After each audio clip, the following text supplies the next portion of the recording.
Post the thing, say the thing, have the opinion. Not because it's not going to sting sometimes when somebody pushes back, because hello, it still stings me every time, but because your people are on the other side of it and they're worth saying it. Welcome to the Creative Bodega podcast. I'm Em Connors, Instagram content strategist, one of 43 Canva verified experts worldwide, and a mom of two who is not on Instagram for fun. I'm there to market my business, grow my email list, and get the heck off my phone. And that's exactly what I teach. You can expect simple content strategy, visual systems, and Instagram to email tactics that actually work without taking over your life. Let's get into it. Hello, and welcome back to the Creative Bodega podcast. If you've been following along, I'm doing a little summer series, little shorter episodes, and it is called The Nobody Told Me. Basically 6 honest truths about building a personal brand. 6 episodes about things that nobody told me back when I started the Creative Bodega. It'll be 6 years ago this October. We're on episode 5. So I just have one more after this. It's just 6 short little episodes. Just a fun way to mix things up and, make it a little lighter for the summer. Make the episodes a little shorter, see how that does. Just experiment, right? Because what the heck? What can it really hurt in the grand scheme of things? And I just want to take a quick little second to recap where we've been. Because if you're jumping in for the first time today, there are 4 episodes before this one that I really think you should go back and listen to. I kicked off the series talking about how long building a personal brand actually takes. The reps, the consistency, the fact that there is no magic, comfortable pill, and there never will be. Episode 2 was about the visuals and not the way that you would expect, because we spend most of it talking about your face and your energy as one of your most powerful visual assets. Episode 3 introduced the concept of a story bank. So your 4 to 5 core personal themes that you return to again and again. So you never have to stare at a blank screen wondering how much of your life to put on the internet. And last week, we got into the 5 habits that I have seen and I have experienced that are keeping you invisible online. Consuming more than you create, following too many competitors, not enough personality, self-doubt, and trying to do it all alone. If any of those sound like something you need, go back and listen to those episodes. They are short. I try to make them under 15 minutes. And this whole series is built for busy-ass, geriatric, millennial, female solopreneurs. Okay. Episode 5. Nobody told me. Nobody was watching that closely. And I mean that in 2 actually different ways, because this lesson has shown up in my life twice at 2 very different stages, and they have taught me the same thing from very different angles. So let me start in the beginning. It's 2008. I am brand new to CrossFit. I joined a CrossFit gym because I moved to a new city and I didn't know a soul besides my sister and her husband. Okay. And I was 34. So for anyone that doesn't know, CrossFit gyms have a very particular culture. Everybody works out together. Everyone can see everyone. Your time or your reps go up on a whiteboard for everyone to see. Your weights get even called out sometimes. So it's about as exposed of a workout environment as a workout environment gets. I'm actually still shocked to this day, knowing my personality, that I even did this. I'm not even sure what got me to sign up, to be honest. But here I was, brand new, so out of my element. I'd only ever done like spin classes, you know what I mean? And like HIIT workouts. So I was convinced that every single person in that gym was watching me, judging my form, judging the weights I was using, clocking how slow I was going, noticing every mistake. And I made so many. Okay. I was consumed by it. I would modify a movement and feel so embarrassed, right? I'd finish last and want to disappear. I spent more energy there managing my imaginary audience than I did actually working out. And then at some point, definitely gradually, not all at once, I realized something. Guys, no one was watching me. Not because I wasn't worth watching. Well, maybe my now husband was watching me. He was a coach there, and that's how we met. But every single person in that gym was completely consumed by their own workout, their own times, form, their fear of being the slowest or their weakest, what weights they were using, having to scale, whatever. Everyone was so worried about themselves.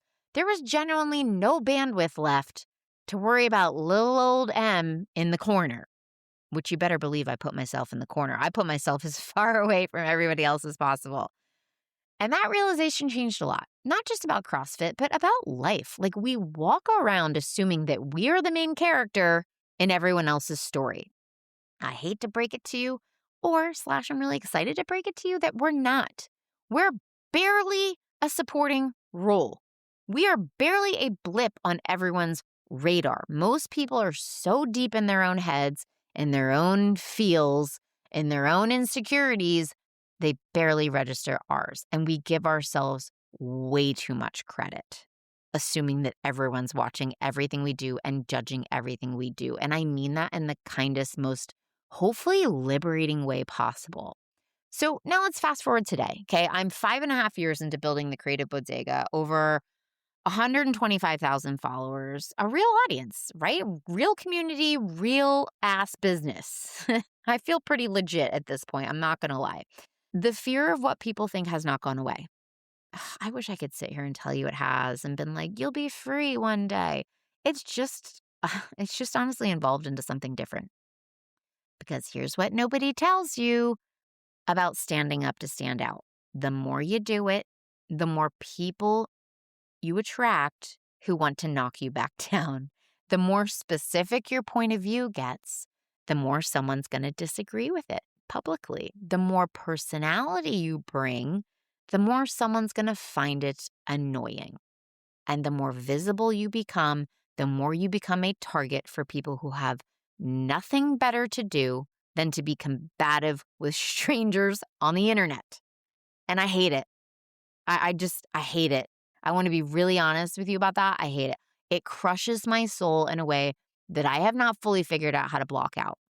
When someone comes for me in the comments or in the DMs and says something that's just straight up mean, when I share an opinion and someone decides to make it their mission to argue with me about it, it gets to me every time. I am so envious of women who seem to legitimately not care, who can read a nasty comment, shrug, and just honestly call it out, make fun of it, right?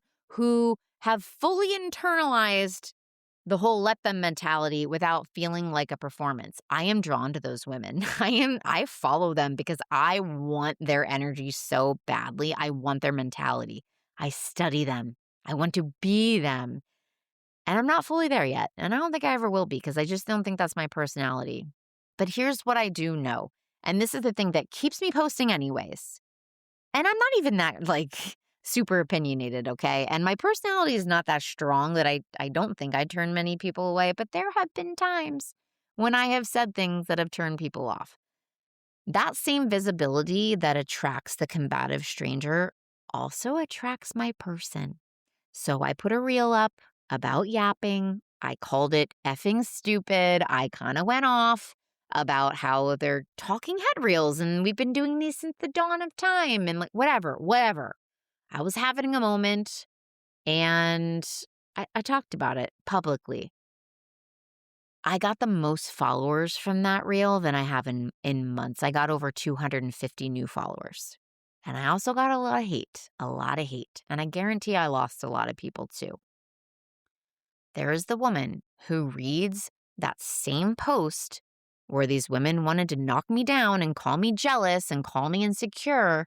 There's the woman that watched it and said, thank you for finally saying something. That's exactly how I feel. And I found her. Okay. So you can't really have one without the other. The more specific and real and opinionated you get, the more polarizing you're going to become. And not polarizing in a bad way. To be honest, it's not a bad thing. It just means that you stand for something.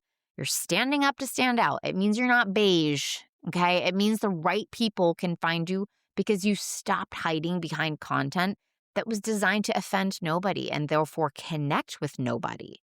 The nasty comments are the tax that you unfortunately have to pay for being findable. I wish they weren't, but they are.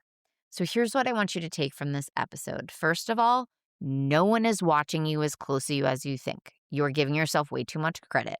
The posts you've been sitting on because you're too worried it's too much or too niche or too loud or too weird, most people are going to scroll past it in less than 2 seconds. The ones who stop are the ones it was meant for. So please just post it. And second of all, the fear does not ever fully go away, no matter how many followers you have or how much money you have, for a lot of us, okay? And that's also okay. I'm not going to stand here and tell you to stop caring what people think, because that advice has never helped anyone, and it does not help me at all. What I will tell you is that the cost of staying invisible to avoid that discomfort is so much higher than the cost of occasionally getting a comment that stings. Invisible feels safe, but invisible does not build a business. Invisible doesn't find your people, and invisible doesn't change anyone's life, including your own. Third, we assume everyone sees everything we post and that we're bothering people with our online presence. That could not be further from the truth. The algorithm is not delivering your post to everyone who follows you. Most people are not sitting there waiting to be annoyed by you. You're not bothering anyone. You're just showing up, okay? And those are two completely different things. Post the thing, say the thing, have the opinion. Not because it's not going to sting sometimes when somebody pushes back, because, hello, it still stings me every time, but because your people are on the other side of it and they're worth saying it. One thing that makes the hard moments easier to deal with is having people around you who get it. When a nasty comment lands and I'm in my feels about it, the first place I go is to my community. People who are building the same way I am, who understand the cost of visibility and who can talk me off the ledge and remind me why I'm doing this. For me, that's my membership, the Content Coven, and that's what I want you to find, whether it's my community or a different community. If you've been thinking about joining, I would love to invite you in now. We have an incredible lineup of speakers and challenges for the last part of this year. And if you're tired of being invisible and you want people just cheering you on like crazy, it's kind of your sign to join, okay? So that's episode 5 of the Nobody Told Me series. I've got one episode left, and it's the bridge. Nobody told me that clear messaging was the missing piece. If you've been doing all the things and showing up consistently and building your story bank and infusing your personality, and it's still not converting the way you want, which I hear from so many of you, and then I go to your feed and I see this thing, this one's going to be for you. I'll see you in the next episode. Thanks so much for hanging out with me on the Creative Bodega podcast. If you love this episode, please be sure to share it with a fellow solopreneur who could use a little content creation inspiration.